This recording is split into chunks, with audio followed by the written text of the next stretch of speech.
Assalamualaikum warahmatullahi wabarakatuh. Alhamdulillahirabbil alamin wassalatu wassalamu ala asrofil anbiya'i wal mursalin wa ala alihi washabihi wa man wala. Bersyukur kita kepada Allah yang mana Beliau telah melimpahkan rahmat dan nikmatnya kepada kita bersama. Oleh nikmat itulah kita melangkahkan kaki dan mainkan tangan menuju ke kampus yang sama-sama kita cintai. Baik, kami dari kelompok 2 yang beranggota 3 orang.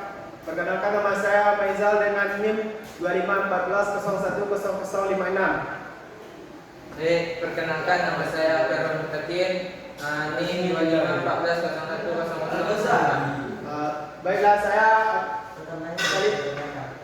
saya akan menjelaskan tentang pokok sejarah Muhammad Syafi'i.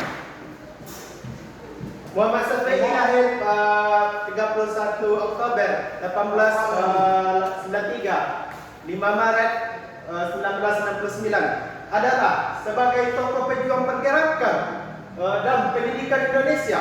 Ia merupakan pendidikan INS Kayu Tanam, sebuah lembaga pendidikan menengah swasta yang bercorak khusus di Kayu Tanam, Padang Pariaman, Sumatera Barat. Beliau sebagai salah satu inspirator kemerdekaan yang berjuang melalui jalur pendidikan, menawarkan alternatif dan terhadap sistem pendidikan kolonial Belanda yang diskriminatif.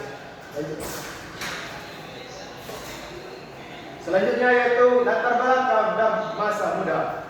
Muhammad Syafi'i lahir di Matan, Ketapang, Kalimantan Barat.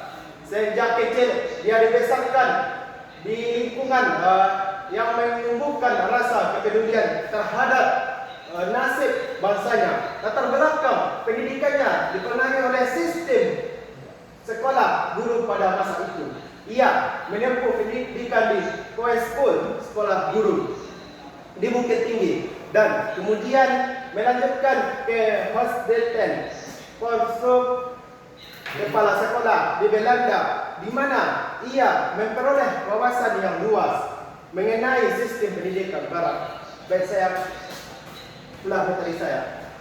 Baik, saya akan melanjutkan membacakan biografi Muhammad Syafi'i. Yang selanjutnya itu riwayat pendidikan. Pendidikan dasar, ia menempuh pendidikan di Padang, dan pendidikan guru melanjutkan pendidikan di School, yaitu sekolah guru di Bukit Tinggi, di mana ia menunjukkan minat dan bakat di bidang seni dan kerajinan. Studi lanjutnya dia di Belanda. Ia kemudian melanjutkan studi pendidikan ke Belanda, di mana gagasan dan modal pendidikan tokoh Jerman sangat mengaruhi konsep pendidikannya di masa depan. Peran dan kontribusi dalam pendidikan. Setelah kembali ke tanah air, Syafi'i bekerja sebagai guru. Namun, melihat sistem pendidikan di kolonial Belanda yang sangat dianggapnya tidak relevan dengan kebutuhan masyarakat Indonesia, yang mendirikan lembaga pendidikannya sendiri. Selanjutnya, konsep Merdeka Belajar. Saat ini kurikulum berbasis kebutuhan. Kurikulum yang diterapkan berorientasi pada kebutuhan masyarakat, menanamkan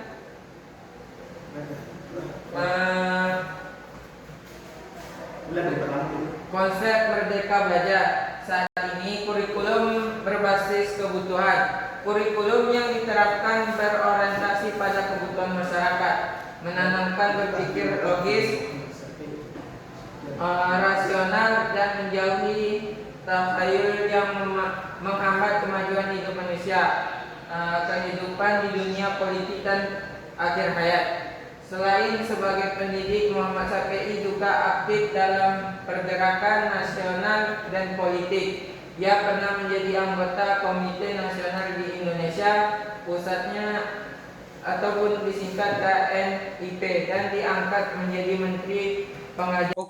Selanjutnya mendirikan INS Kayu Tanam. Si kembalinya dari Belanda, SPI menolak untuk bekerja di bawah sistem pendidikan kolonial yang hanya mencetak pengawal rendahan untuk pemerintah Hindia Belanda. Didorong oleh semangat nasionalisme dan keyakinan akan pentingnya pendidikan yang berakar pada budaya bangsa. Ia mendirikan INS Kayu Tanam pada tanggal 31 Oktober 1926 di Kayu Tanam, Padang Pariaman, Sumatera Barat. Adapun peran setelah kemerdekaan, setelah Indonesia merdeka, kontribusi Muhammad Safi'i diakui oleh negara. Ia dipercaya menjabat sebagai Menteri Pengajaran Republik Indonesia atau setara dengan Menteri Pendidikan. Dan Muhammad Safi'i menghembuskan napasnya terakhirnya pada tanggal 5 Maret 1969 di Jakarta saat sedang berupaya mengumpulkan donasi untuk pembangunan kembali INS Kayu Tanam. Dan jenazahnya diterbangkan kembali ke Padang dan dimakamkan di kompleks sekolah INS Kayu Tanam berdampingan dengan makam ibu angkatnya yaitu Andung Halizah.